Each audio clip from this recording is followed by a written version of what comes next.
你们看眼前这个女人，她单身了20几年，做个梦居然被一个女人强吻了。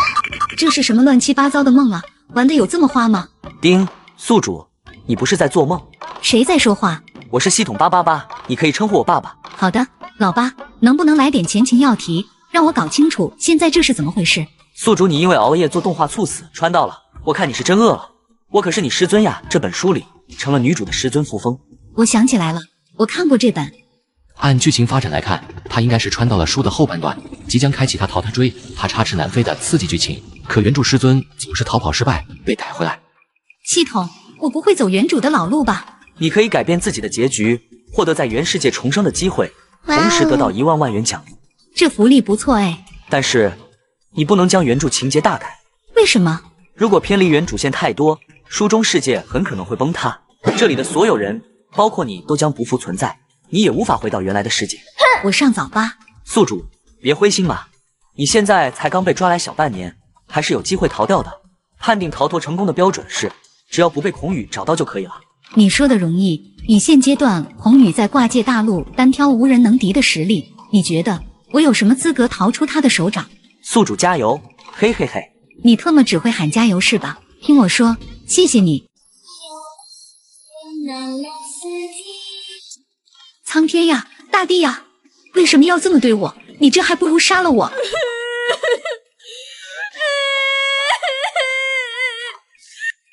呼叫老八，我猝死前没干到大结局，师尊最后怎么样了？原著里师尊多次逃离，彻底惹怒孔宇，他一怒之下烧毁坤天宗，把师尊带回魔界，锁在床上，日夜折磨。师尊就这样被活活折磨了5年，身心俱损，而后香消玉殒。而女主接受不了这个结果，也随之自尽了，然后就大结局了。这么狠？不狠能叫病娇吗？我要是没跑掉，不会也这个结局吧？理论上来说是这样。要不你现在一刀捅死我算了，早死早超生。希望再来生。宿主，冷静哇，咱们还有希望。正在一人一桶争执间，房门忽然被人推开。哎呀呀，师尊你醒了！扶风下意识吞了口唾沫，然后尽量学着原主厌烦的样子问道：“你要关本尊到什么时候？”孔宇一个闪身逼近。好说，师尊何时答应与我结成道侣？成为道侣？不可能的，你死了这条心吧。这话一出，扶风能明显感觉到周围的温度降了好几度，空气中似乎有一股无形的威压散开，压得扶风甚至有点透不过气。孔宇脸色阴沉，修长的手猛地捏住了扶风光洁的下巴。师尊敢不敢把这句话再说一遍？扶风表面冷若冰霜，实则在心里小声逼逼。我当然不敢，所以他干脆一言不发，转过头，一副不想看到孽徒的样子。最神秘的等待。孔宇是最受不了扶风这样对他的，他宁愿扶风责难他，打他，这说明扶风起码还在意他。可如若是无视，那便是完全不在乎。他跪舔师尊几十年，对师尊掏心掏肺，只希望师尊终有一日能多看自己一眼。可师尊不仅拒绝了他，还故意把他赶下山去历练，甚至在他失踪的几年里，不闻不问，还收了别人做弟子。师尊以前明明答应过自己，此生只会有我一个弟子，为什么要食言？为什么要骗我？为什么救了我又要抛弃我？为什么要这么对我？为什么？为什么？扶风睁开眼睛看着本座，见扶风软人不吃，师尊再不睁眼，本座可要，嘿嘿。扶风当即被吓得睁开了眼，当看见孔宇那笑脸，他就知道自己被耍了。无聊哟，生气了，师尊最好不要用这种眼神看着本座，本座会很想嘿嘿嘿的。扶风在心里飘过无数个过来，让本座抱抱你。别碰我。孔宇并未罢休，用力抱住自家师尊，贪婪地嗅着他身上的香气，不由他挣扎分毫。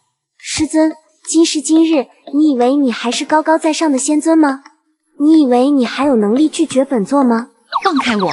扶风手撑在孔宇胸口，努力想隔开彼此之间的距离，却反而被箍得更紧。别碰我，走开呀！你师尊，本座耐心有限，你最好不要让本座等太久，否则本座不知道会做出什么事来。病娇太可怕了，谁来救救我？宿主，苟住，你能行的。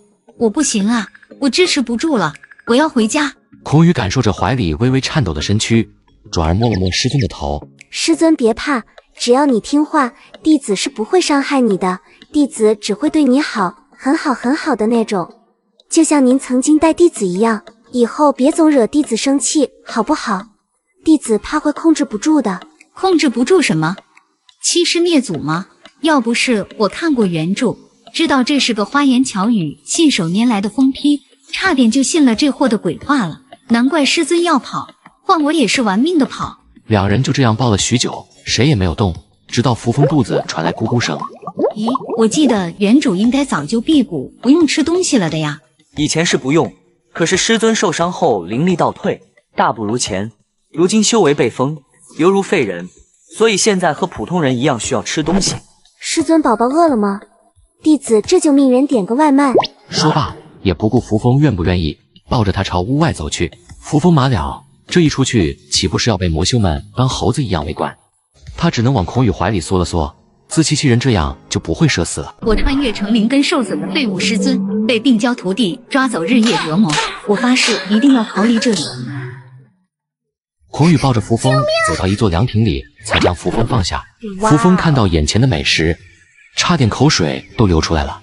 他一边吃饭一边观察四周，如果不是氛围不对，他会以为自己是在一指风呢。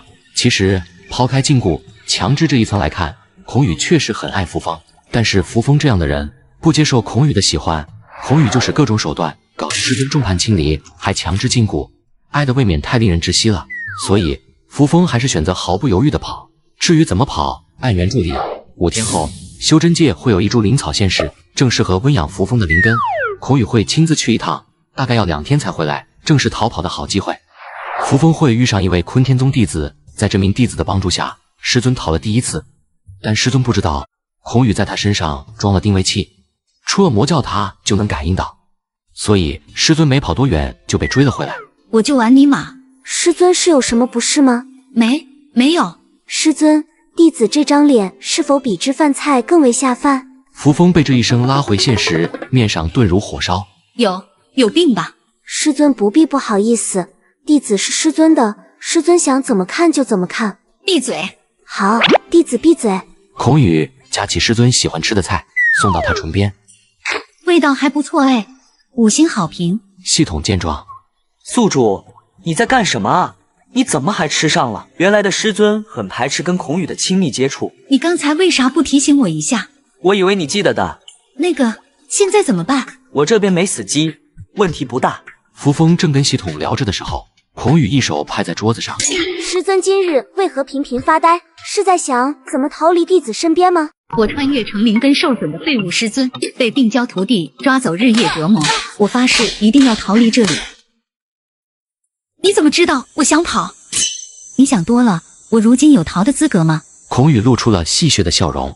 师尊，你吃饱了，也该让我吃了吧？扶风不解地看着孔宇，又看了看桌子上的饭菜。你吃呗，我又没不让你吃。可当他突然被抱进孔宇怀里，才猛然反应过来，孔宇说的吃是这个意思。我好想逃，却逃不掉。双口合拢时，扶风呆滞的双眸眨了一下，就像只被拍傻的狍子。不知道过了多久，孔宇才放过了已经昏昏沉沉、分不清东南西北的扶风。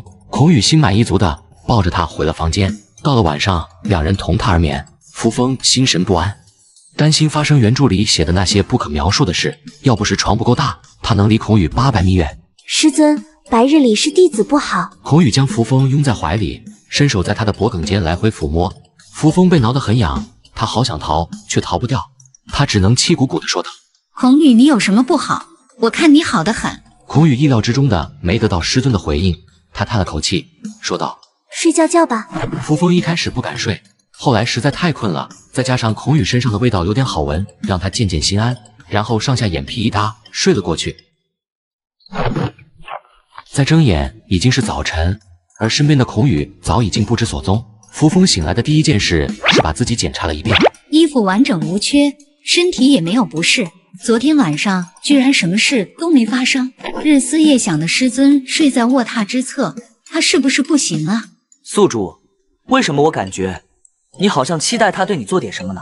扶风面色一红，连忙狡辩：绝无此事。扶风双手插肩，头向上，惊讶地发现体内那股凌厉至色的感觉没有了，浑身像是被打通了任督二脉一样舒服。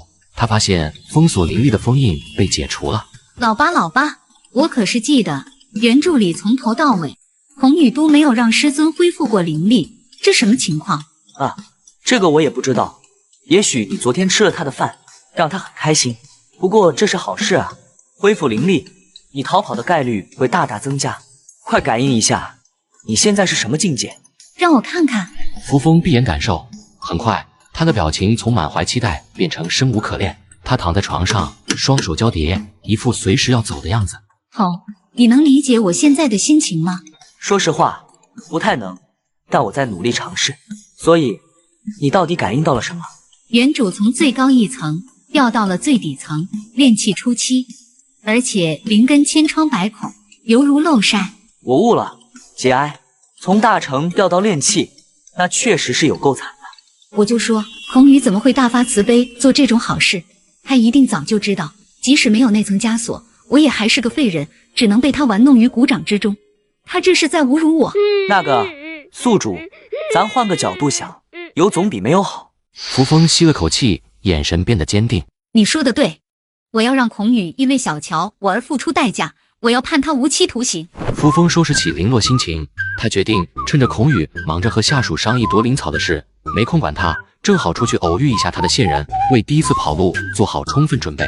原著里，后山有一个古老的传送阵法，就连孔宇都不知道，可惜书里并未交代清楚阵法在什么地方，所以还需走剧情探索。扶风为了不让人看出端倪，故意带着身后的尾巴们走了好几个地方，才拐到起源花林。花上了没一会，他忽然捂着唇就剧烈咳嗽起来，一群魔修顿时吓得魂飞魄散，生怕他有事，忙簇拥着扶风去亭子里歇脚。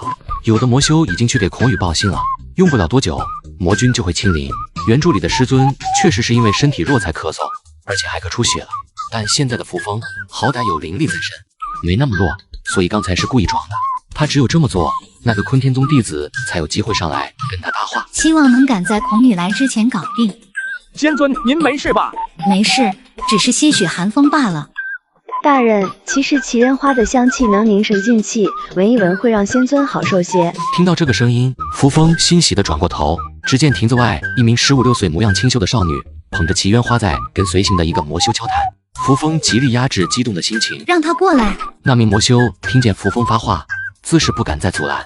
少女背后进来，仙尊，这些花给您。谢谢。扶风知道这捧花里藏有字条，上面有关于那个阵法的位置。原著里，师尊拿了这捧花回去后，意外发现了花中的玄机。可是师尊从花中拿出纸条的场景，却被孔宇通过监控看到。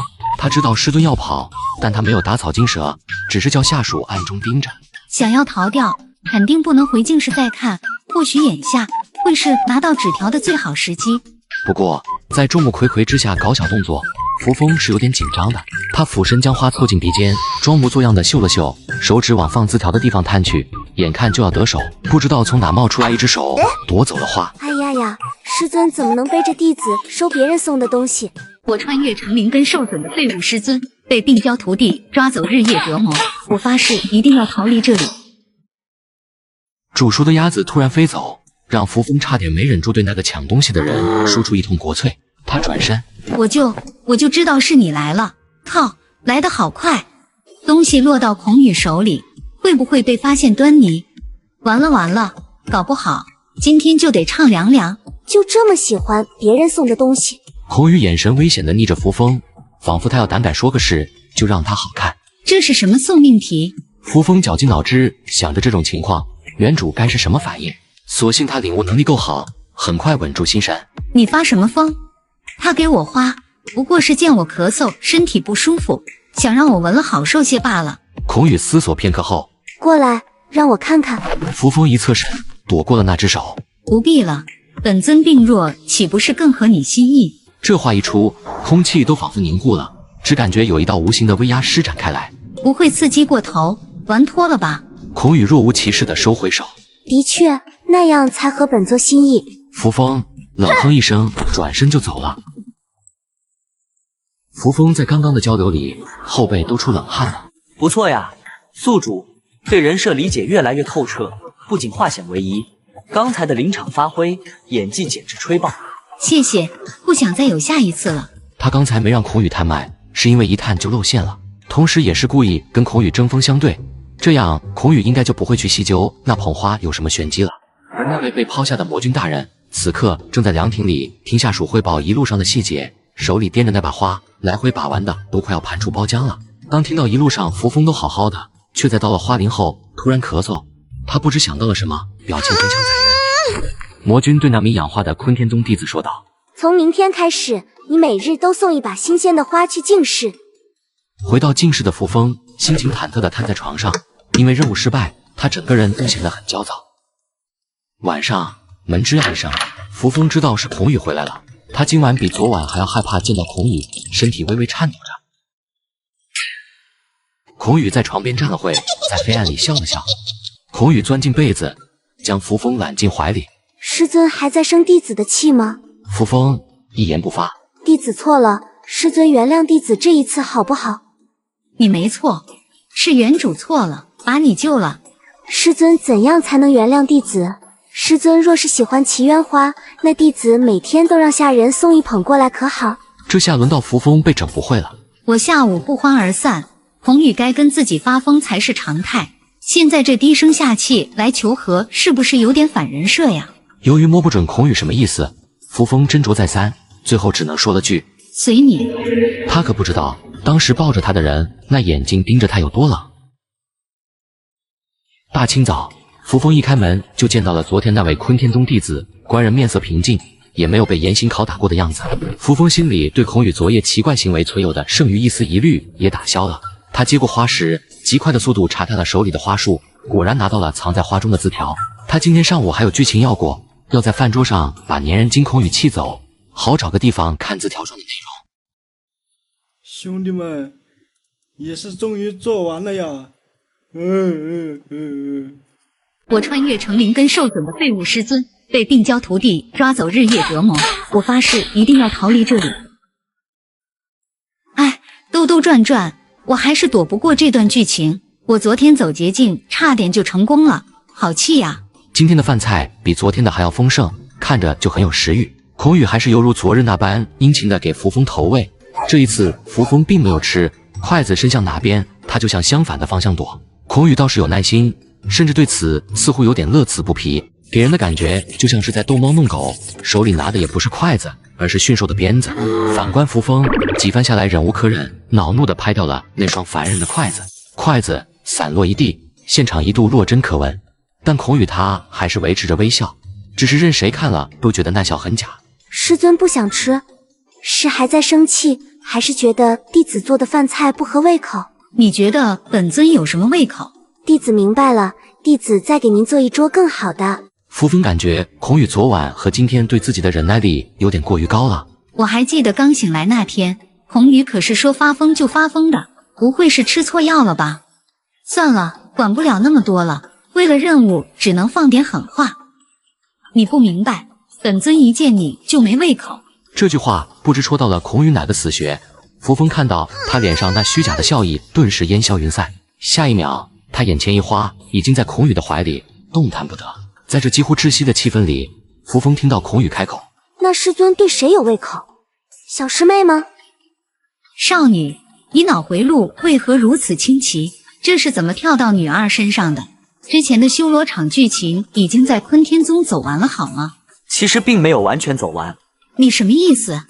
把话讲明白，别欺负我，没看完全书啊！孔宇咬了扶风脖子一口。师尊又在走神，不会是在心里想小师妹吧？我不是，我没有，你别乱脑补呀！看过原著的他，可是知道这个醋王吃起小师妹的醋来有多可怕。本座就是太过纵容师尊，才会让师尊这般放肆，就得给师尊留个教训。孔宇说完，收起脸上的假笑，抱着扶风向净室走去。你，你个垃圾，你玩不起，你失尽言数。别急，待会就给师尊解开，让你说个够。孔宇把扶风放在榻上，手指轻拂过扶风的侧脸，眼神痴迷。师尊，神交吗？扶风自然知道这是什么意思。修仙者的识海是很脆弱也很私密的地方，只对道侣开放，神交这种事自然也只能跟道侣做。孔宇，你敢！扶风才发现禁言术不知道什么时候解开了。孔宇笑了笑，弟子有什么不敢的？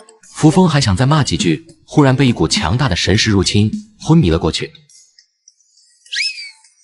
直到深夜，孔宇才从扶风的识海出来，而扶风神色平静，早已经累得睡着了。孔宇在扶风额头吻了一下，师尊，做个好梦。扶风足足睡了1天1夜，雷打不动，以至于系统与他都完全失去了联系。这1天1夜，扶风感觉自己变得轻飘飘的，好像身处云端，而外面的系统急得就像热锅上的蚂蚁。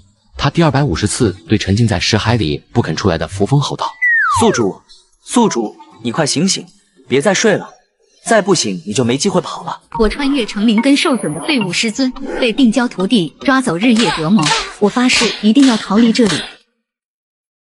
明天孔宇就要离开魔界，扶风要是还不醒来，很可能把第一次逃跑的机会就这么睡没了。扶风好像听到了，突然坐了起来。什么？不行，我要跑！他坐在床上，茫然地看了看四周，昏睡前的记忆开始回笼，想到在识海里发生的那些疯狂的事，整个人有点……宿主，咱现在还是别回忆了，快看看阵法在哪，准备明天跑路吧。对，还有正事。他连忙在身上摸索藏起来的字条，一不小心看到了身上还没退下去的痕迹，顿时脸红的能滴出血来。这宿主没救了。他整了整衣冠，谁知却在下地时双腿一软，跪在了地上。不年不节的，宿主你怎么心慈大人？扶风扶着床沿，咬牙切齿道：“我不是自愿的。”系统好像明白了什么啊？难道是因为孔宇？宿主你也太弱了吧！你都睡了那么久了，还没缓过来啊？要不要试试？13香，吃1口提神洗脑，吃2口永不疲劳，吃3口长生不老。你才弱，你全家都弱，根本不是你想的那样。我明明感觉修为已经到筑基初期了，灵根上的裂缝也变小了点，但不知道为什么浑身乏力，使不上劲。我猜测你呀，肯定是你虚不受补。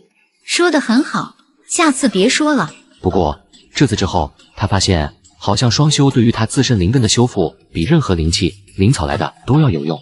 甚至修一次，居然就提升了一个大境界。果然，在修仙文的套路里，任何难以治愈的伤，只要遇上双修，必定能被治好。孔宇目前应该还不知道双修这个方法对修复师尊灵根有用，否则也不会致力于在外面到处打家劫舍。我一定不能让孔宇知道这个秘密，否则肯定会被他弄到死。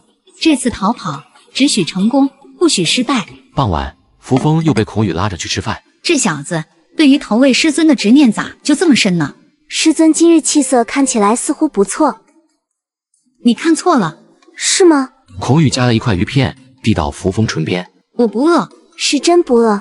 孔宇笑了笑，似乎想到了什么，饶有兴味地说道：“看来是弟子前日将师尊喂得太饱了。”孔宇将筷子放下，说道：“如此，师尊日后若是耍性子不愿吃饭，倒是可以用这个办法弥补，免得师尊总是不爱惜自己的身体。”你个畜生，可真把我给笑死了。既然不用饭，那剩余的时间，师尊不如和弟子再做点别的更有意义的事。扶风捂住自己的衣服领口，警惕道：“你想干什么？”师尊想哪去了？弟子不过是想要师尊出去走走罢了。还是说，师尊其实想要弟子做点什么？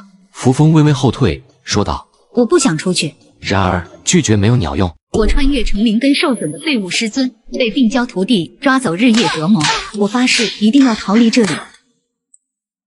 两人走着走着，不知不觉就到了弱水河边打卡。扶风一点也不想看，觉得这颜色深得慌，又配上孔宇那更瘆人的解说，他几乎是想拔腿就跑。弱水河的血莲只有月圆之夜才会盛开，师尊知道它们的颜色为何能这般红吗？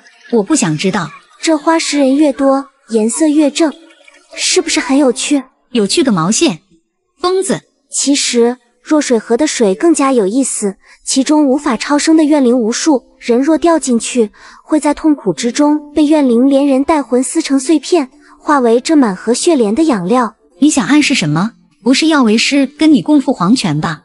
哎呀呀，笨蛋师尊怎么这样看着弟子？弟子只想活着跟师尊天长地久，不会这么做的。那你发疯吓我干什么？你有病！笨蛋师尊，弟子有事要离开魔界几天，弯弯绕绕了一晚上，又是撩拨又是威胁的，可算是奔到正题上来了。笨蛋师尊不问弟子去做什么吗？你去做什么？反正都要跑了，今天先顺着你，满足你最后一点愿望。明天以后，我就是你得不到的妈妈了。自然是帮师尊去采能修复灵根的灵草，会遇上些烦人的家伙。只可惜这世间再无血菩提了，不然……孔宇没有再往下说，但扶风知道，这东西是玄天宗的至宝，大概是这世间唯一能修好灵根的宝贝了。师尊会乖乖在魔界等我回来的吧？你觉得呢？无论是原主还是自己，应该都不会乖乖的等他回来。可怜这家伙被师尊甩了2次，哦不，准确来说，马上就是3次了。借罪表白被拒，被逐出师门，以及明天自己跑路不带他。这么看来，孔宇是挺惨的。所以说，不要当舔狗了，舔到最后一无所有。出神的扶风没看到，孔宇把他的表情尽收眼底，那眼神如同看待一个死人。随后，他一把将扶风抱进怀里。师尊，不要让我失望，不要逼我伤害你。扶风他居然从这句话里听出了几分心酸和脆弱。扶风甩了甩头，企图找回理智。同情他干嘛？先同情自己吧。上午，成功送走了孔宇，扶风找了个借口，成功到了奇缘花林。他以不想有人打扰赏花为由，让尾随的魔修们驻守在花园外。魔修们不知道花林里有传送阵，还以为只要把外围团团围住，扶风纵使插翅也难飞。一切进展顺利，扶风和那坤天宗弟子成功来到传送阵的位置，二人合力清理掉一堆枯枝败叶，繁杂的阵法完全显露出来。机会近在眼前，扶风却犯了难，头痛地问系统：系统，这传送阵怎么开起来着？宿主，我也不知道啊，这个得靠你自己。扶风不禁开始怀疑这个系统的实用性。你不是系统吗？这本书还有你不知道的事。我并不是什么都知道的，书里没详细写出来的，我无法知晓。也是，要是系统够强，那还用得着自己想办法怎么跑掉吗？扶风将希望又放在了守在一旁的坤天宗弟子身上。你能驱动这个阵法不？我穿越成灵根受损的废物师尊，被病娇徒弟抓走日夜折磨，我发誓一定要逃离这里。那坤天宗弟子面露难色。抱歉，仙尊，平月在坤天宗只是个外门弟子，这个阵法的画法并非是如今常用的传送阵，我也不会启动。果然还是要靠自己。可是这玩意到底要怎么弄啊？按套路应该是注入灵力就能启动，但是如今这阵法上有2个图案，不知哪一个才是正确启动开关，而且传送的一瞬间会有强大的灵力波动，一定会惊动守在外面的魔修。我只有一次机会。正当扶风盯着阵法长时间一筹莫展时，他的脑海里闪过一个短暂的记忆片段。他在回过神时，忽然像是开了窍，聚其体内灵力于右手，输入阵法上第2个图案。暗淡的阵法在接触到灵力的那一刻，倏然发出亮如白昼的刺眼光芒。原本在那处的扶风和平月早已不知所踪，而在他消失的那一瞬间，本该早就离开了魔界的孔宇，居然凭空出现在阵法上空。孔宇目光阴冷地盯着那个已经彻底报废的阵法，周身悬浮着大量躁动不安的紫色魔气，下一瞬间，形成一大片的奇缘花瞬间化为齑粉。扶风一阵头晕目眩，扑通一声落进河里。要命！人界现在居然是冬天。扶风爬上岸，看着熟悉的天空，感受着飘雪落在脸上，他唇边的笑意逐渐扩大。我真的从魔界出来了，不知道为什么那位 NPC 没有跟我传在一个地方，现在也不知道怎么样了。阿秋，阿秋！扶风冷得都快成冰雕了。就在这时，系统忽然在他脑海里提醒道：宿主，不好了，孔宇把咱俩耍了。他没有离开过魔界，在你启动传送阵消失的那一刻，他就知道了。现在他很生气，最多半小时就会找来。宿主，快跑吧，也许会有奇迹发生。我倒是想跑，可你看我动得了吗？有没有一种可能，在孔宇找来打断我腿之前，我就被活生生冻死了？你等下，我这好像有能让衣服瞬间变干的小法术。扶风接收到系统传过来的法诀，哆哆嗦嗦，终于勉强施展成功一次。我要快点跑，无论能不能跑掉，都要试一试，否则这些罪就都白受了。短短半个小时，扶风经历了太多，寒风凛冽里，他觉得2条腿都不是自己的了。但一想到孔宇很快会追来，他又咬咬牙，继续支撑。不能被抓回去，我要回家。宿主，孔宇已经追上来了。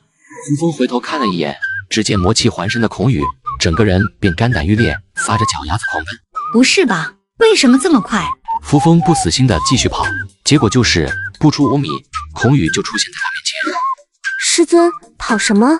见到弟子不开心吗？开心迷没呀？师尊不累吗？你这样是跑不掉的。你很得意？不，弟子很失望。是吗？没看出来。那是因为你不在乎。知道就好，也不必说出来公开处刑啊。他这一走神，瞬间下巴就被孔宇冰凉的手指捏住了。孔宇冷声质问他：我对师尊还不够好吗？这辈子我从没有对谁这样掏心掏肺过，为什么师尊要一次又次的抛弃我？因为我不喜欢你，只不过是你一厢情愿罢了。孔宇听完，脸黑的彻底，手又收紧几分，魔气更加浓郁了，仿佛随时都会失控。哈哈哈，师尊当真是无情啊！扶风，你这不废话，你师尊修的不就是无情道吗？无情无爱，是你自己非要碰这颗硬包子。我穿越成灵根受损的废物师尊，被病娇徒弟抓走日夜折磨，我发誓一定要逃离这里。你这是怪我了？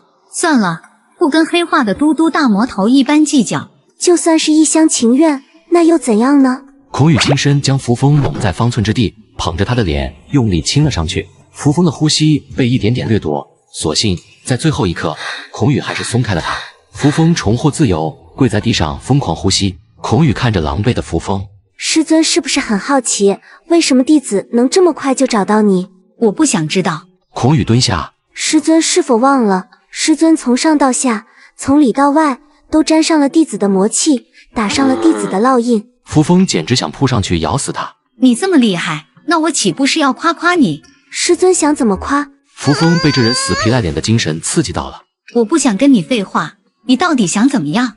自然是带师尊回魔界，然后锁起来。扶风表面继续维持人设，你还不如给我个痛快。弟子怎么舍得伤师尊分毫？说着，孔宇就将扶风抱了起来，身体忽然腾空。扶风下意识抓住了孔宇的肩膀做依靠。你放开我，我不回去。师尊，乖一点，你不会想弟子在这里就把你办了吧？扶风窝在孔宇怀里，表面乖的一批，内心却急得炸开了锅。系统怎么办？怎么办？凉拌。我没在开玩笑，我要死了。系统语重心长地说道。宿主放心，你前期大概率是不会死的，只会被嘿嘿爽死。有被安慰到，谢谢。宿主，其实呢，在我们统界有句话叫做打不过就加入，躲不过就享受。呵呵，你这叫站着说话不腰疼，到时候疼的不是你好不好？我在现代20几年，虽然没谈过男朋友，可是也不是那么快就能接受谈女朋友的呀。不过仔细一想，以孔宇的实力，若是真想做什么，也绝对不是自己能反抗的。算了，走一步看一步吧，也许没有想的那么糟糕。扶风胡思乱想间，孔宇已经拥着他进了房间。师尊不染尘埃的样子实在是太让人着迷了。孔宇右手轻轻捏住扶风的下巴，让他不得不微微仰起头，变成一副被胁迫的样子。更好看了。孔宇很满意自己的杰作，他在扶风耳边轻声地问道：师尊喜欢这里的布置吗？不喜欢。可弟子想带师尊来这里很久了。你到底想干什么？这疯子不会是想……师尊，你擅自逃离弟子身边，你说弟子该怎么罚你？扶风浑身绷得很紧，尽管他已经明白了对方的意思，他还是试图挣扎一下。要不罚？师尊想得真美，错了岂有不受罚的道理？孔宇一寸一寸地看着扶风，像是在打量自己找下的猎物，似乎在考虑该从哪里下口，吃起来会更美味。扶风心跳的前所未有的快，他感觉自己像是案板上的鱼，跑不掉了。你冷静点，我保证我以后不跑了，才怪。好啊，这可是师尊自己说的。孔宇的手落在扶风身上，突然衣裳就碎了。我裂了，我不是这个意思。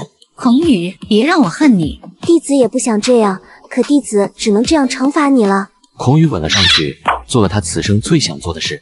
这次不只是在尸骸里神魂交融，而是真真正正的拥有了他的师尊。足足过了3天，这场惩罚才结束。孔宇抱着还在熟睡中的扶风回到了静室，将人放在床上。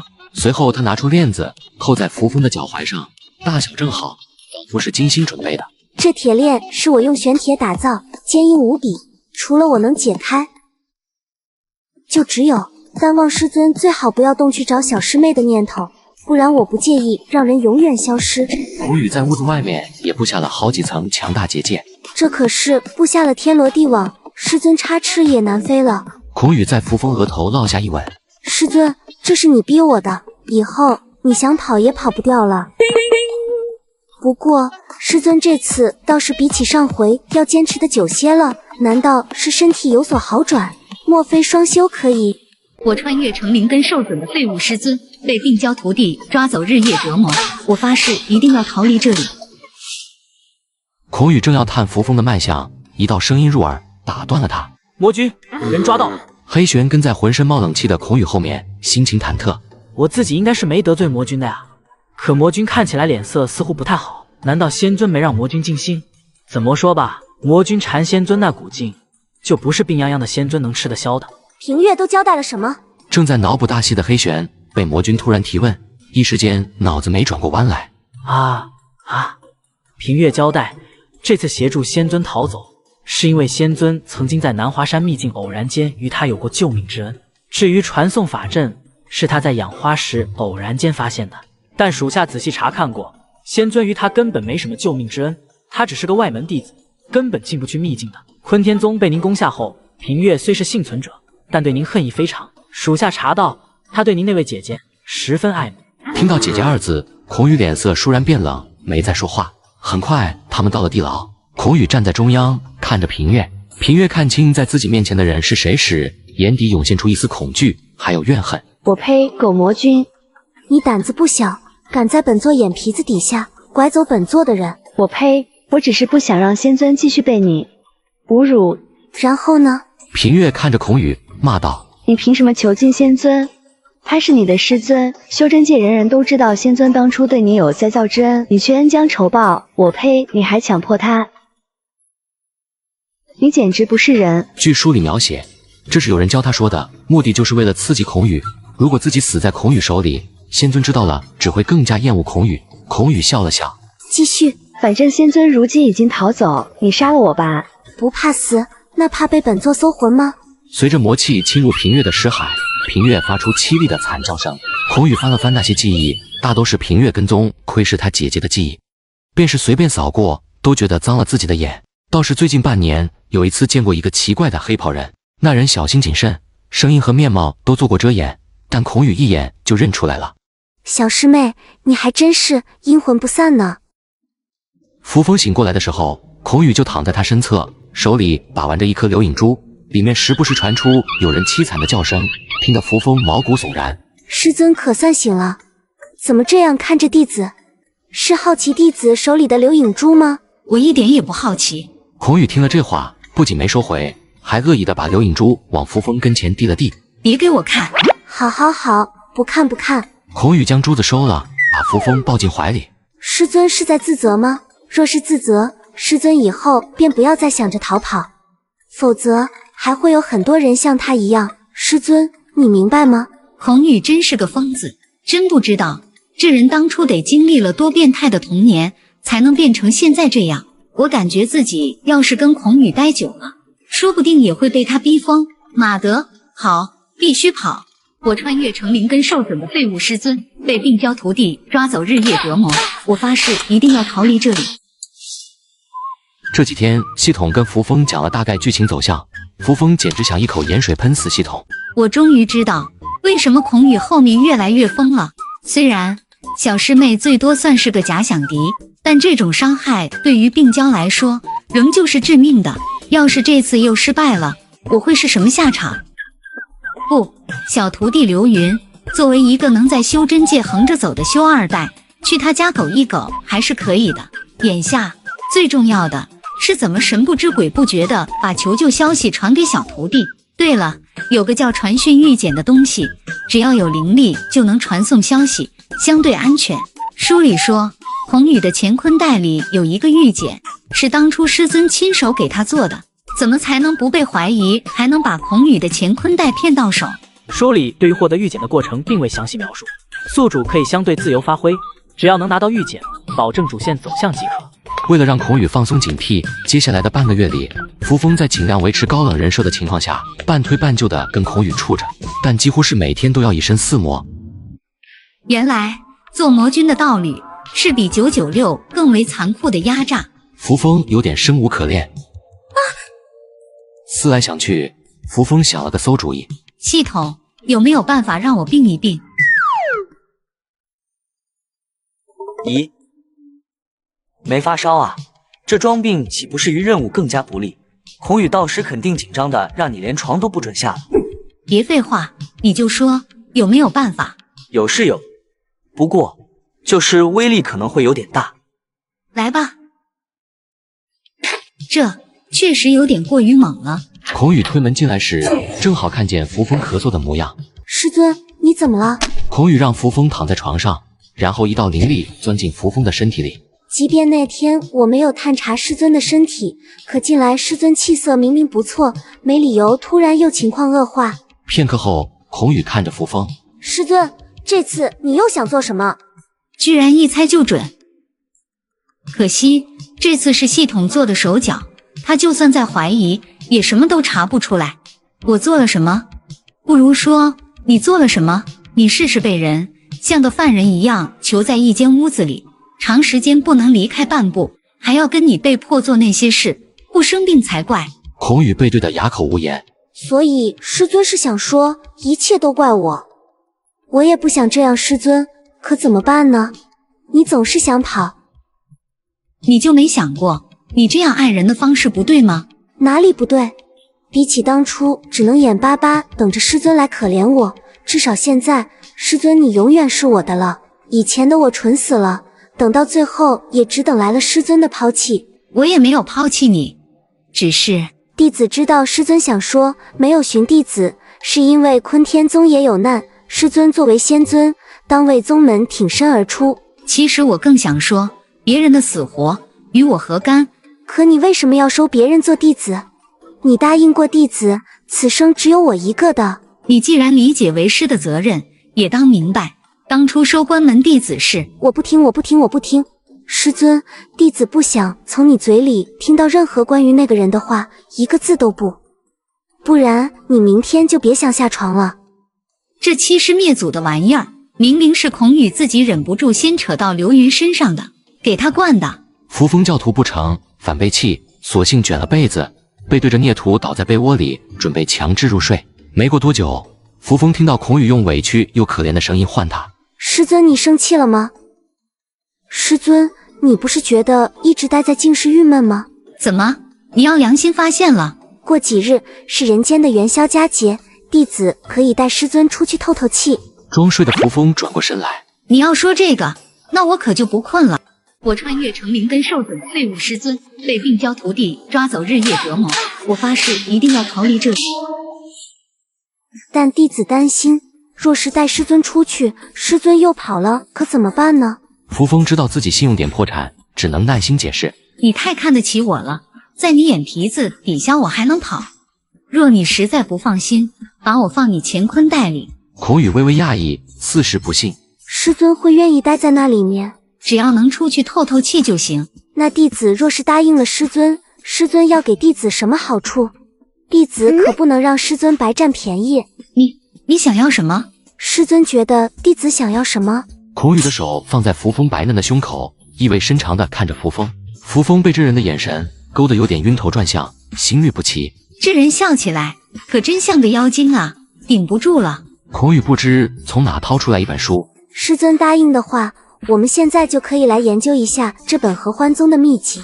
孔宇把书塞进扶风手里，委屈巴巴地道：“师尊，我们已经好久没一起探讨秘籍了，你教教我好不好？”不是，你这个秘籍，它正经吗？扶风觉得手里的书就像是烫手山芋，但为了任务，扶风必须忍辱负重，只能含泪点头。人界元宵节这天，扶风如愿以偿被孔宇揣进了乾坤袋里。他进来之后，望着堆积如山的物品，陷入了短暂的沉默。扶风在杂物堆里艰难地穿行。老八，快帮我一起找找玉简在哪。宿主，你看左前方书堆下面，是不是有个东西在发光？扶风抬头定睛一看，还真是。发光的玉简，终于找到了。宿主，玉简须得互相建立联系才能发消息，就跟微信加好了好友才能聊天一样。这玉简目前只有师尊这一个联系对象，你要想联系女二，还得知道女二的传音密语。书里怎么写的？快告诉我。宿主别急，我这边正在解锁，你稍等一会，可以拿本书假装在看，别被女主发现异常。行，听你的。扶风随手拿起一本书，看到书名后连忙扔掉。怎么跟我现在的情况这么像？有点心理阴影。再看看别的，这书名一看就很刺激。再换。孔宇的乾坤袋里到底有没有正儿八经的秘籍呀？怎么全是这种引人遐想的画本子？这尼玛也太刺激了！宿主，密语搞定了，你赶紧给你的小徒弟刘云发消息。扶风用本子遮住玉简，用灵力输入求救信息。徒儿，为师如今被你师姐困在魔界，望你能前来助为师脱身，切记不可孤身犯险，小心行事。正准备将玉简放回原处，突然孔宇的声音从后面传来：师尊在看什么画本子？扶风被吓得连忙攥紧掌心的玉简，手缩到袖子里，这导致在手上的本子掉在了地上，页面正好在于接灵那一页上。靠，在自己徒弟面前社死！原来师尊喜欢这样吗？扶风企图挽尊，我没有，你听我狡辩。倒也不是不可以，只是于接灵的话，师尊要多费些力，弟子素来是不愿师尊劳累的。择日不如撞日，今日回去师尊可以亲自试试。算了，累了。孔宇带着扶风来到了人界的京城。扶风虽然不能出去，但孔宇施法可以让他看到外界事物，他真切地感受到了来自京都的繁华。扶风眼神直勾勾地盯着路边摊的糖炒栗子，流下了不争气的口水。看起来味道好好，要是能尝一口。师尊想吃？不想。孔宇闻言勾了勾唇角，提步朝那摊贩走去，买了一大袋，然后又坐在茶摊的位置上，专心致志地给师尊剥栗子。魔君亲自剥栗子壳，这画面，扶风一时间竟然看吃了。孔宇剥了一小捧，施法送到了扶风手中。师尊若是想要些什么，都可跟弟子说。扶风拖着那袋上于温热的糖炒栗子，愣了愣，明明栗子不怎么烫，他却觉得心莫名被烫了下似的，泛起一股色意。恍然间，他脑海里闪过一个模糊的画面。阿宇若是想要什么，都可跟为师说。扶风蓦地觉得头痛，这是原主的记忆吗？我穿越成灵根受损废物师尊，被病娇徒弟抓走日夜折磨，我发誓一定要逃离这里。这记忆断断续续的接收，莫不是还有什么？旁人的手艺确实比弟子差了些，等回去弟子亲自给师尊做。不用这么麻烦。扶风不太懂像孔宇这样成日围着一个人转的人，这得多喜欢才能什么都亲自为他做。而且终日对一人，不会觉得腻吗？哪怕师尊颜值很高。人界一行，扶风虽不能出来走动，但到底也算愉快。就是回去后那个坑爹的于阶灵士让他受了不少累，这玩意他原本是想用来做戏就算了的，结果系统跟他提了句孔宇之前有怀疑过双修是不是能修复他体内的灵根，给他吓得一身冷汗，只能继续带着。你放了我吧，我真的累了，改日再练行不行？孔宇不肯放过他，紧握着扶风的手腕，力道凶狠。不行，今日的事今日做，这可是师尊曾经教我的。你真行？弟子行不行，师尊不是最清楚的吗？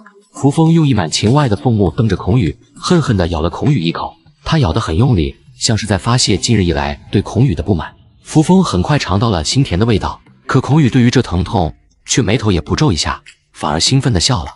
师尊咬得不够狠，明日之印记就得消了。M 的变态！扶风很快连在心里骂他的力气都没了。最后他也不知道一切是什么时候结束的，病弱叠加劳累过度，导致扶风夜间发起高热来，整个人烧得迷迷糊糊的。孔宇这回是真有点后悔了，他用传音对在屋外的魔修吼道：去把黑玄给本座叫来。黑玄本在洞府躺尸，半夜被踹门，提着头火急火燎地赶来。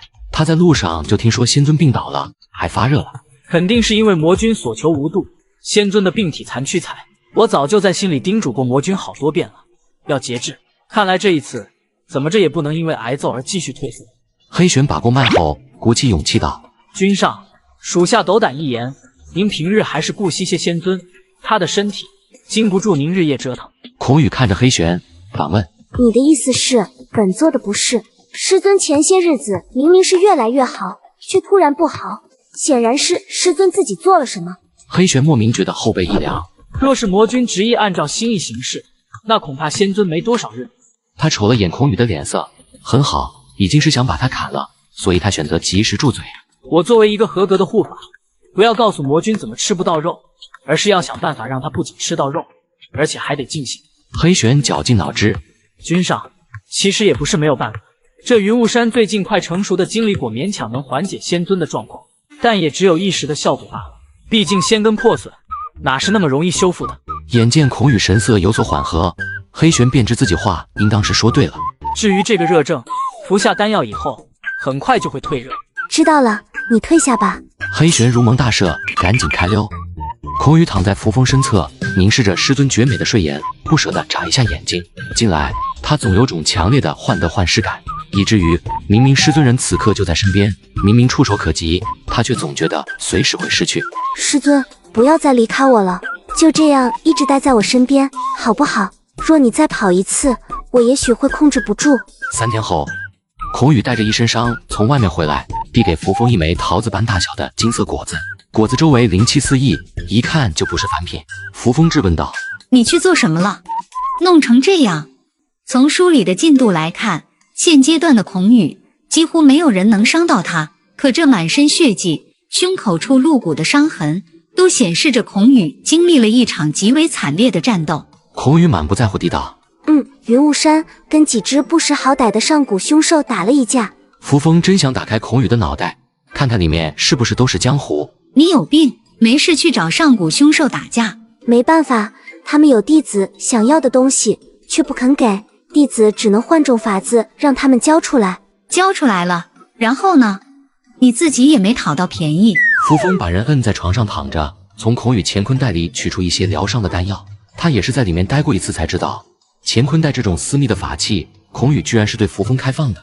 扶风正要解孔宇的衣裳，查看他的伤势，却被他抓住了手腕。他盯着扶风说道：“师尊这是在担心弟子吗？”“没有。”“那这话师尊怎么不看着弟子说？”扶风冷笑，用行动向他证明自己压根不心疼。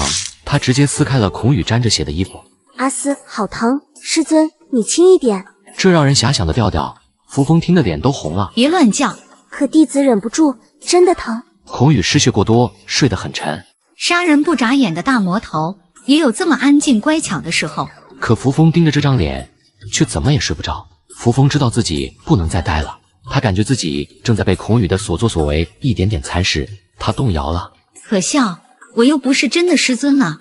系统，女儿还有多久带着人来？3天后，但3天后也是孔宇的生辰。原著里，他在这天强迫师尊给他做了一顿饭，却没想到师尊在食物里给他下了药，让他昏迷了一段时间。否则，女儿根本不会有带走师尊的机会。好，我知道了，我会给他做饭的，就当是临别前最后能做的。我穿越成灵根受损的废物师尊，被病娇徒弟抓走日夜折磨，我发誓一定要逃离这里。3天过后，为师记得，今天是你的生辰。孔宇诧异地看向扶风，师尊竟还记得？小傻瓜，为师当然知道了。且作为你前几日帮为师寻来金离果的报答，为师可以给你煮一碗长寿面。此话当真？经过一番艰难的折腾，扶风终于做出了一碗像样的长寿面。好了，你尝尝味道怎么样？师尊你笑什么？没什么，只是想起你还是如多年前一样，一点都没变。师尊狼狈的样子真可爱，好想吻他。孔宇用筷子挑起面条，送至唇边，鼻翼嗡动，闻了闻，然后猛地顿住了。怎么了？很差吗？扶风紧张地看着这一幕，整颗心都提到了嗓子眼。不会是闻出什么问题了吧？孔宇唇角微扬，抬头道：“怎么会？师尊做的一定是最好的。”是吗？那你怎么不尝尝？我平日不怎么下厨，做的东西可能味道不好，你要是不喜欢，只要是师尊做的，弟子都喜欢。若是师尊日后能经常给弟子做饭，弟子会更喜欢。这个以后再说。孔宇有些失落地垂下头，他就这样在扶风的注视下干完了一整碗面条。这药怎么还不起效果？我是不是拿到假药了？不过在师尊强烈的期待下，孔宇非常给面子，倒在了桌边。再不晕就演不下去了。扶风吃力地把他扔到床上，看着挺瘦，怎么重得像块石头，累死我了。话音刚落，外头忽然传来震天的声响，脚下的地面在嗡嗡震动，外面似乎已经乱作一团。扶风听见有魔修高喊：道貌岸然的修仙狗，居然搞偷袭，干死他们，同归于尽。看来刘云带了不少手下来。不多时，窗外出现了一条金龙。师尊，金龙化作人形，他从窗户跃进，双臂一掌，进来就给了扶风一个熊抱。师尊，我终于找到您了。您最近过得好不好？他有没有对您做？他发现师尊身上的气息竟然夹杂着那个让人讨厌的味道。少女双目几乎喷火，提剑就要去给在床上躺尸的孔宇插几剑。师尊，弟子现在就为您清理门户，这次我一定能救师尊。到时回了龙族，我便让父王立即去坤天宗提与师尊结契一事，再也不与师尊分离。扶风拦住了刘云，先跑路，此事还需从长计议。这里是他的地盘，耽搁久了，恐生变数。弟子听师尊的。刘云表面答应，暗地里却握紧了拳。待师尊离开，早日结契事大。孔宇这魔头日后再杀不迟。圣女，魔族的人越来越多，快支撑不住了，可以撤退了。师尊，我们走吧。扶风最后深深看了一眼在床榻上沉睡的孔宇，临别之际，不知为何，心中莫名生出几分酸胀之感。我穿越成灵根受损的废物师尊，被病娇徒弟抓走日夜折磨，我发誓一定要逃离这里。扶风现有点不太好，他有点晕龙，此刻双脚发软，胃里翻江倒海，快要吐了。刘云有所察觉，提议道：师尊，要不我御剑在您。刘云大喜，更加得寸进尺地道：师尊，您若是身体不适，可以稍稍靠在弟子肩上。我还不至于如此娇弱。刘云有些失望，是弟子考虑不周了。没事的。刘云操纵龙渊剑急速飞往东海地界，同时以剑身为直径，支起一个能容纳2人的灵力罩，阻挡迎面而来的劲风。正因为这个罩子，扶风身上散发的那股属于孔宇的气息，让刘云心中怎么也平静不下来。他终于忍不住开口：师尊，您身上残留奈斯的气息，是否要现在处理掉？否则他恐怕会循着气息很快追上来。你有办法？刘云紧张地抿了抿唇道：覆盖，只要让我标记您，就能直接抹除他的气息。系统标记是什么意思？就是让妖咬一口，然后就会沾染气息。标记意味着独属于，是妖族对于心爱之人才会做的事。修为高的大妖的标记所散发的威压，可以让你在妖族横着走。宿主，你要答应他。首先我怕疼，其次总觉得说了会有不好的事发生，因为这关系到后续的剧情走向，而且标记能让你暂时得以在孔宇眼皮子底下隐形，更有助于你逃掉，并且成功逃离后，你会脱离这副身躯，一切都与你无关了。书中的剧情自有符合人设的 AI 替代你。系统说的没错，什么也比不上回家的诱惑，所以这一切都是为了回家。宿主建议你快点，还有40分钟，孔宇就要追上来了。刘云见扶风许久没回，又惴惴不安地问了句：师尊，可以吗？行，可以，只希望这次真的能结束一切，不然……刘云愣了下，没想到扶风居然答应了，他有些激动。很好，非常好。师尊，你说的话为什么总是能让本座那么生气呢？只见孔宇凌空而立，手中魔剑滋滋冒着紫色魔气，冷冷凝视着他，没有一丝温度。怎么来得这么快呀？孔宇朝扶风吐出2个字：过来，师尊。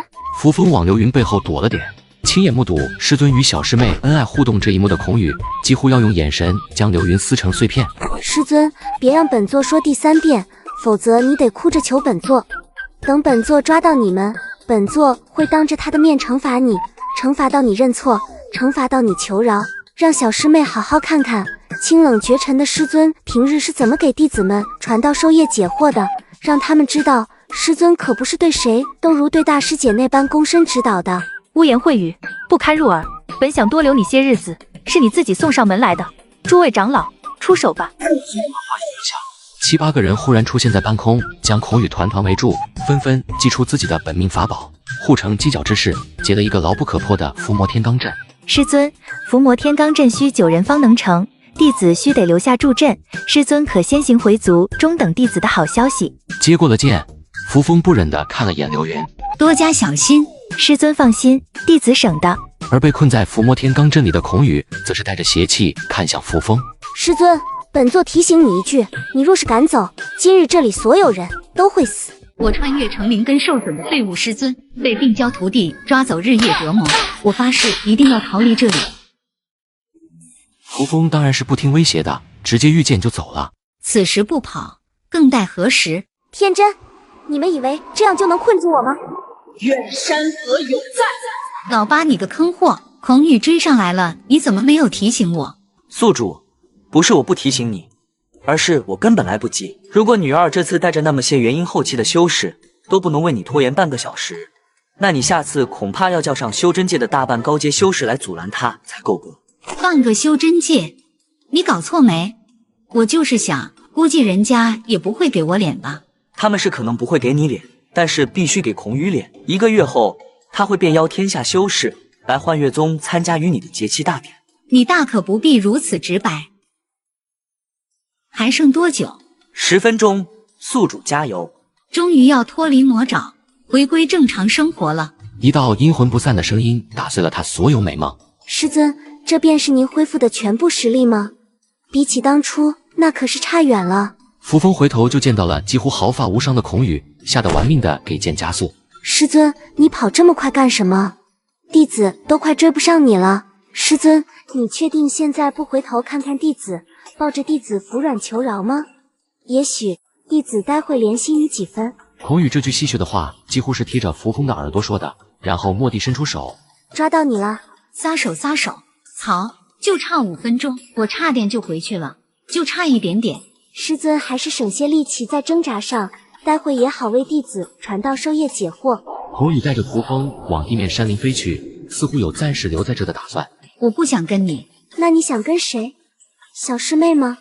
她现在还昏迷不醒，待会怕是不能亲耳聆听师尊的教诲了。扶风只是听到他的描述，便觉心惊肉跳。你把他怎么了？没死的。孔宇将扶风人固定住，在身侧空地直接用魔剑划开一条口子，带着扶风穿了进去。在黑漆漆的裂缝里，不过行了数息时间，眼前再透出亮光时，他们已经身在魔界。一众魔修匍匐在地，恭迎着他们魔君回来。已经到魔界来，你快放我下来！别乱动！扶风被这一拍，顿时乖了。孔宇带着他去了天魔殿。扶风几乎是在看到那个妖骨打磨成的宝座时，就开始浑身抗拒。他提气直接从骨椅上跳下去，但孔宇用阵法限制了他的行动。师尊真不听话，该罚。紧随而来的是孔宇如疾风骤雨般灼热的吻。扶风几乎透不过气，脑子缺氧，整个人都晕乎乎的，愣是被迫成了一副任人宰割的模样。师尊又这样看着我，确定不是在勾我吗？你有病！我有病，师尊不是一早就知道吗？你到底怎么样才肯放过我？我到底造了什么孽呀？为什么会穿到这里来？是师尊养的徒弟，凭什么让我还债呀？我真是个绝世大冤种，不死不休。我不喜欢你，你强迫我，我也不会喜欢你。这不重要，我喜欢你就好，你不爱我也没关系，只要你能永远在我身边，永远只属于我一个人就好。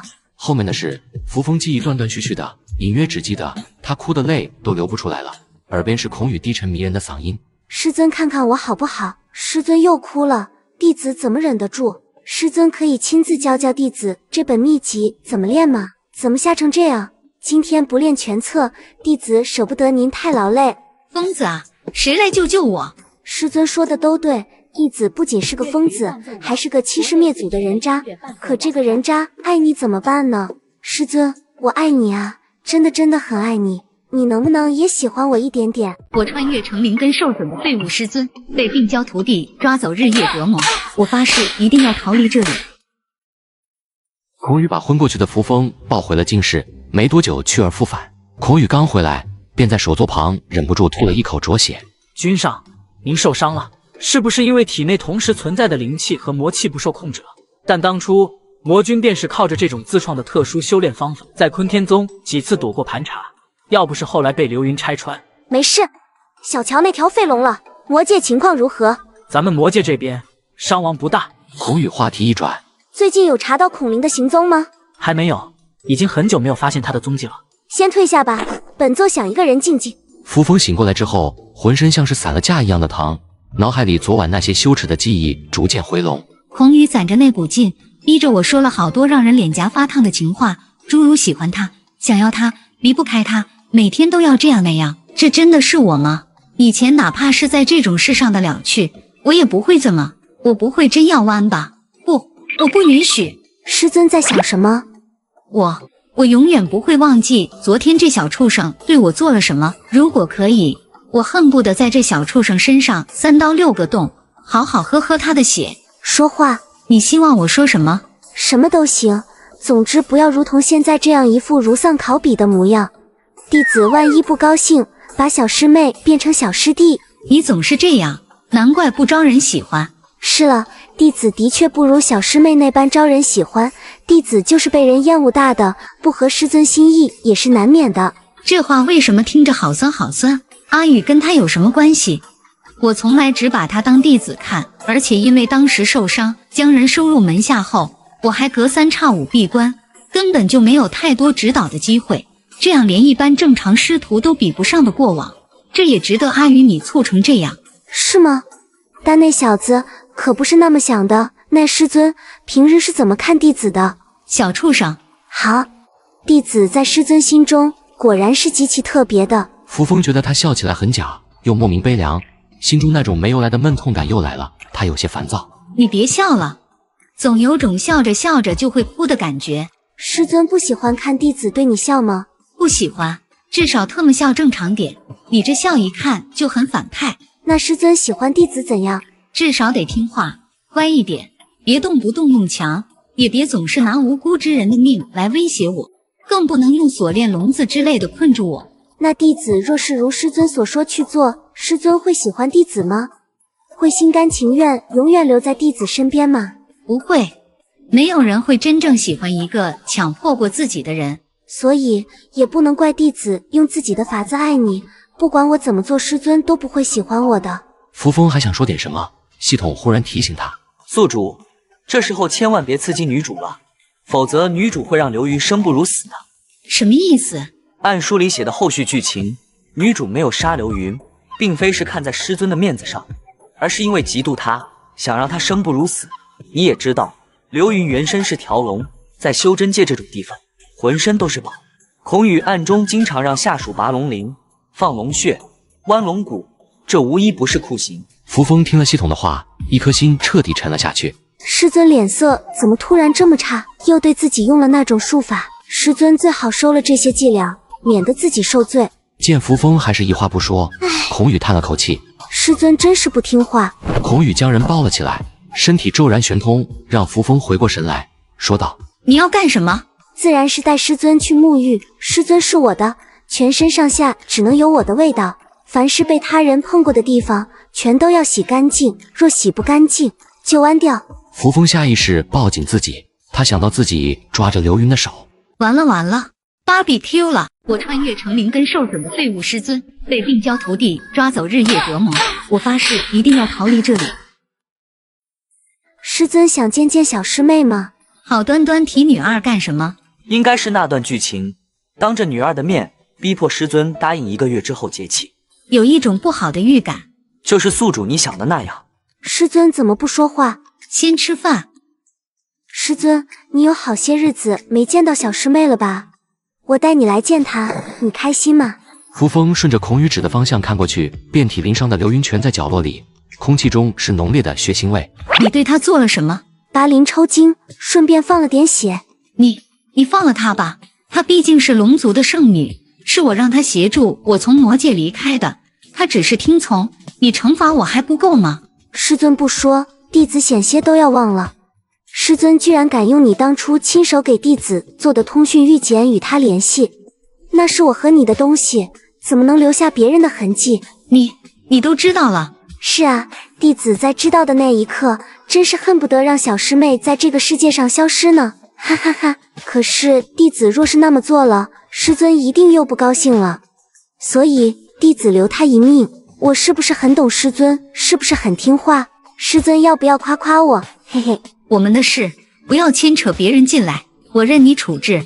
只要师尊亲自废了他全部修为，嘿嘿。不能这样，对于修道之人来说，修为就是命，这和杀了他没有区别。孔宇笑扶风天真，你既要让弟子放走这个隐患，又要留下他的修为，弟子如何能安心啊？哈哈哈！不要这样。看着扶风为了流云对他低声下气的模样，如果沦为阶下囚的是我，师尊会不会也能为了我而妥协呢？师尊这个样子是因为心疼他吗？我不是，能不能换个条件？那便由师尊亲自发帖，让他们前来观礼祝贺。好，我同意。师尊，我不同意，你不许答应他，你不能。后面那一句话，流云无论怎么试也说不出来。住嘴！为师心意已决，你不必多说。弟子若守信，师尊是不是也该践行一下自己的承诺？师尊，写吧。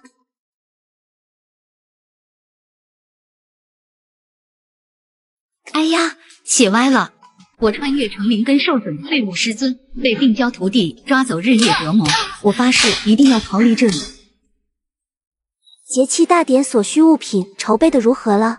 已经快完成一半了，君上放心。做得不错。对了，本座记得你这一支族中有种特别的秘术，能在一个人的灵魂上留下烙印，无论对方是生是死，都会有所感应。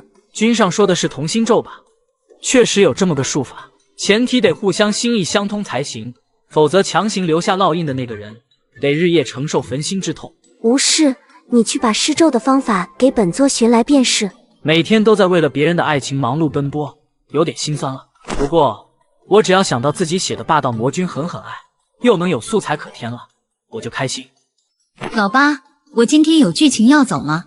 宿主放心，很轻松的，基本睡过去就可以了。神 TM 睡过去就可以了。我有种不好的预感。你看到桌上那碗东西没？我闻到了淡淡的血腥味。书里没有写过这个东西哎，所以宿主我也不知道。你怎么啥也不知道？除了陪聊，你还有啥用？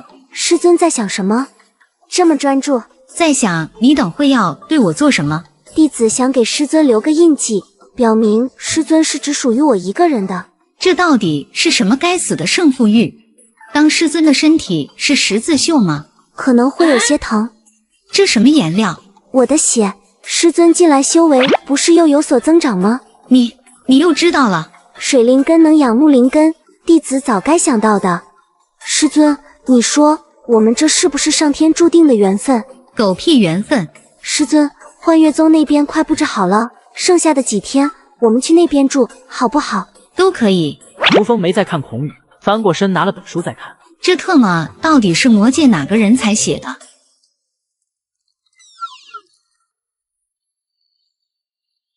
这一片的荷花还是跟当年一样长得很好。师尊不知，若是没有这片荷塘，我兴许都不可能长到10岁。怎么说？母亲疯了，宗主不管我，饿得受不了的时候，就来这里偷偷挖些灵藕，不过偶尔会被发现。被发现了会怎样？被打一顿而已。这些灵藕本不是什么值钱的东西。这女主小时候果然够惨。孔宇随手摘了朵含苞待放的荷花，递给扶风。不过好在后来弟子遇到了师尊，没有师尊就没有现在的我。我以前对你真有这么好吗？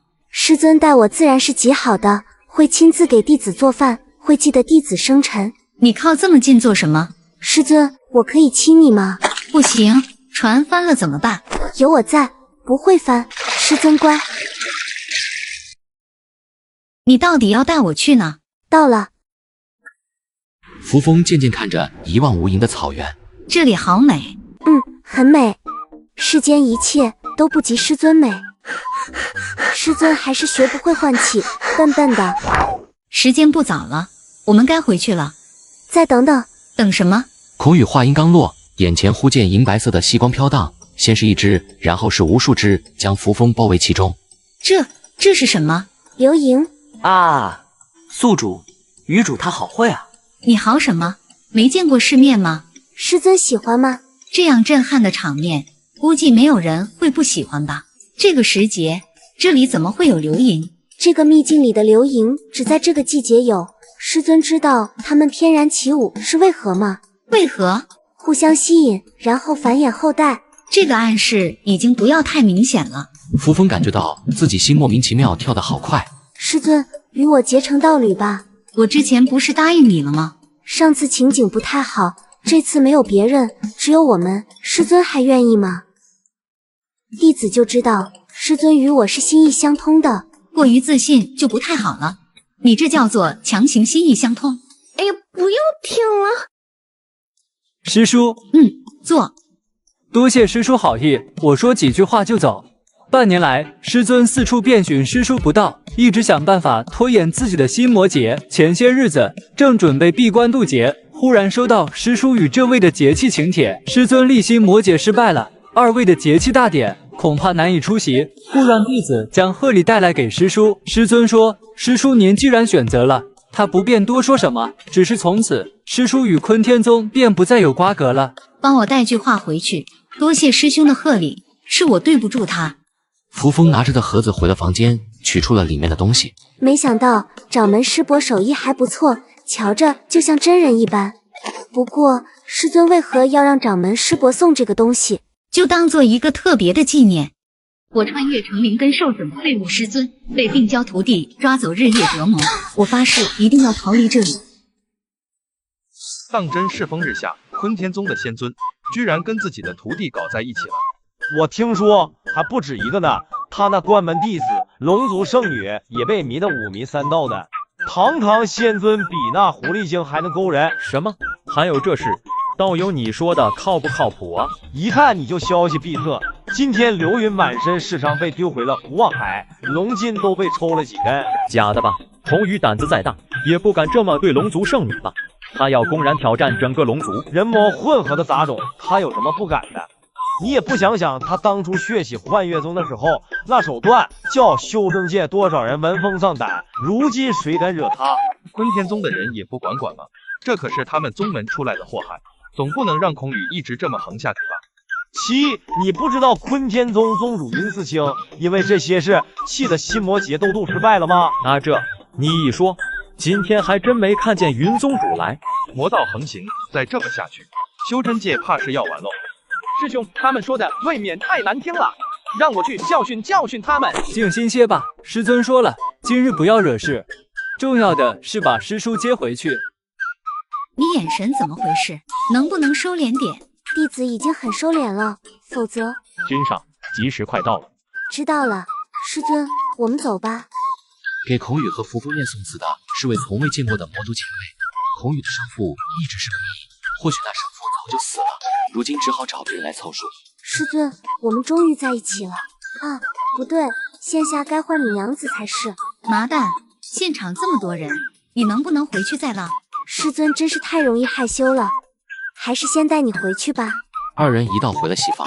师尊，按照人界的习俗，我们还有一杯交杯酒没喝呢。我不会喝酒。甜的，师尊，喝吧。温酒入喉，不烈亦不腻，反而有些甘甜，味道不错哎。你觉不觉得有点热？没有啊，醉了休息会吧。弟子陪师尊一起好不好？不，你不能睡，你离远点。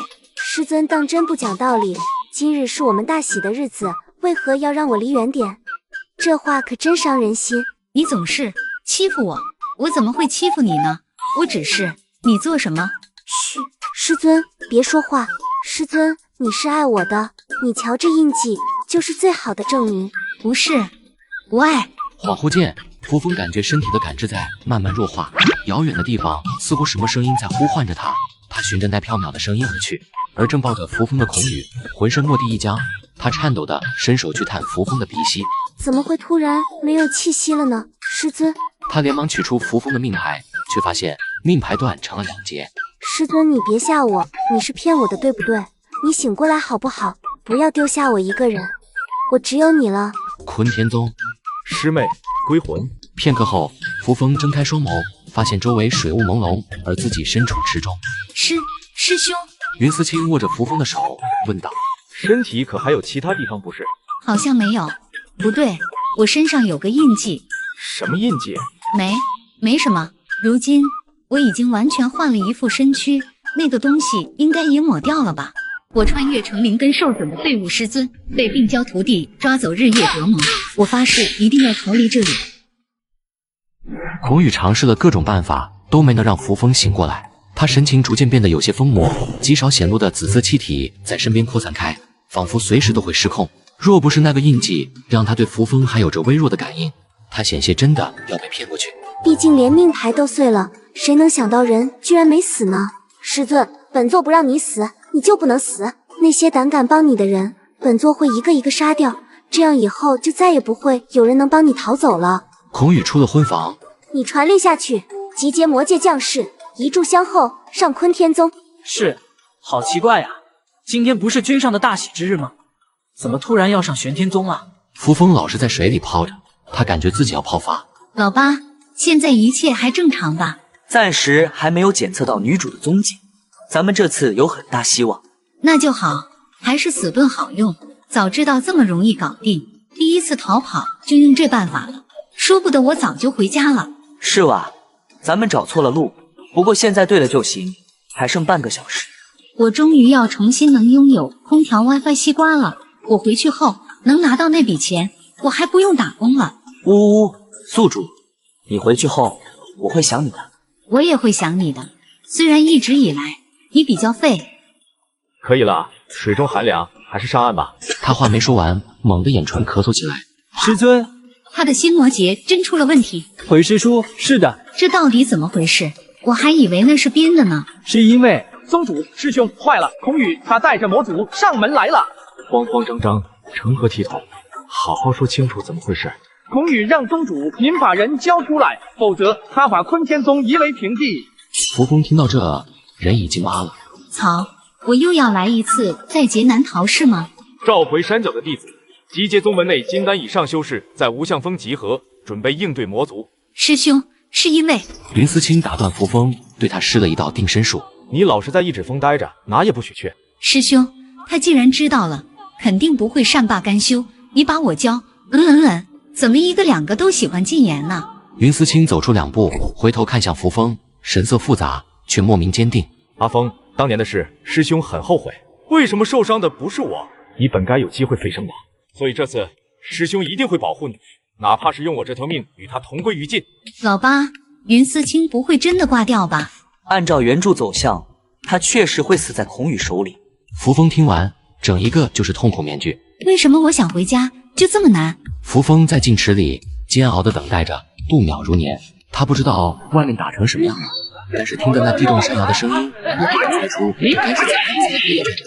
还有10分钟，又是10分钟。话音刚落，他发现他身上的定身术解除了。扶风心中陡然升起不祥的预感。师尊，你还不打算出来吗？你晚出现一息，本座便割云思清身上一片肉。师尊，你猜掌门师伯能受得起多少药？宿主，其实我建议你不要出去，再拖延一会时间。你觉得我能拖完这10分钟吗？咱们只要藏好就赢了。藏不了的，他知道我在哪。你还记得他在我身上留的那个印记吗？恐怕不是简单的刻在身上，否则他不会来得这么快。他只是想让我自己出去而已。孔宇不耐烦的催促声又响起。师尊还没考虑好吗？那就本座数一声，杀一人，就从宗主的首席弟子开始好了。扶风来到现场，却正好看到孔宇一剑刺向金千寻胸口的画面。住手！孔宇瞟了眼扶风，一剑捅穿金千寻胸口，又蓦然的将魔剑从伤口处拔出。扶风连忙上前点了几处穴位，暂时给金千寻止住血。可这心脉受损，以后修为只怕是再难精进了。扶风忍不住朝孔宇吼道：“我已经来了，你为什么还要刺他一剑？”孔宇冷漠地看着扶风，明明是师尊来晚了，却要责怪我为什么动手。你个畜生！早知如此，师尊为何要跑？是你连累的他们不是吗？你颠倒是非黑白，阿峰当年就不该把你救回来。魔终究是魔，怎么能奢望通过教导就能让你走上正途？是我们错了。本座的确有一半魔族的血统，可要不是拜正道所赐，本座还真无法有如今的成就。为什么听孔宇的话，好像他入魔另有隐情？可书里不是说他因为爱而不得，然后当场黑化的吗？今天本座便彻底当一回名正言顺的大魔头，让坤天宗成为第2个幻月宗。师尊，你可满意了？随着孔宇话音落下，便有魔修听命，开始肆无忌惮地摧毁坤天宗的房屋。房屋着火，引起林子被点燃，继而整座山都烧了起来。我穿越成灵根受损的废物师尊，被病娇徒弟抓走日夜折磨，我发誓一定要逃离这里。尽管这是一本书，可当他来到这个世界，一切就不再只是单薄的文字，每个人都是有血有肉的。他真的没办法眼睁睁看着这么多人在自己面前死去。扶风几步上前，拉住孔宇的胳膊。阿宇，别这么做，宗门的弟子是无辜的，你来这不就是为了带走我吗？既然目的……师尊，你没资格求本座了。孔宇冷漠打断扶风的话，眼眸中翻涌着滚滚魔气，看起来暴躁易怒，不可控制。从前本座就是太纵着你，才总让你一而再再而三的放肆。你是不是觉得本座没有心，不会疼？扶风摇头，不是，纸片人也有心，纸片人的心也是肉长的，肯定会疼。只是孔宇根本不会爱人，但他现在绝对不能再刺激孔宇。孔宇现在魔气入脑，做事已经不过脑子，只凭自己心里痛快了。你看，你也知道本座会疼，却依旧舍不得怜惜本座哪怕一点。你每一次骗本座，都像是拿刀将本座的心扎穿，一刀又一刀，毫不留情。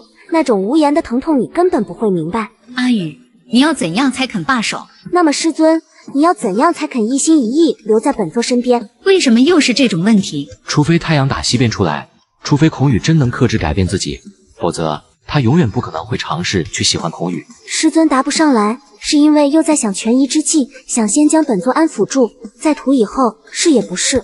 干的，套路都被摸明白了，这还怎么玩？孔宇掌心贴着扶风微凉的侧脸，用最温柔的语气说着最让人胆寒的话。但本座不会让你再有下一次了，只要在意师尊的，师尊在意的人都死了，就不会有不怕死的再来搅和我们。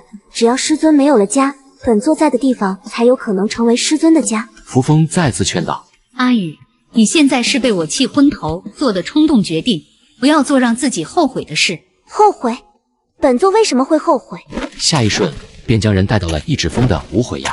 山间夜凉，山崖边吹来的风冷得刺骨。宿主，剧情已经不可控制的按着原剧本走了，原主就是在这里被死的。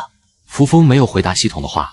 师尊，这样的新婚之夜足够特别吗？扶风没有说话，表情木然，漆黑的眼眸里倒映着不远处跳跃的火光，那些惨叫声依稀可以被听到。孔宇，你知不知道你在做什么？当然知道，我在欺师灭祖啊，师尊。扶风咬咬牙，你真的要甘愿堕落成为一个被魔气操控的没有思想的傀儡吗？师尊忘了吗？本座本来就是魔呀。扶风无语凝噎，怎么油盐不进？疼，好疼。扶风冷汗淋漓，脑海里只剩下这个几乎将他吞没的感受。每一秒他都感觉像是在被凌迟，他要狠狠地让师尊记住以死遁逃离的代价。这个世上没有比师尊更狠心无情的人了，为了离开我，可以不惜做到留给我一具冰冷的尸首。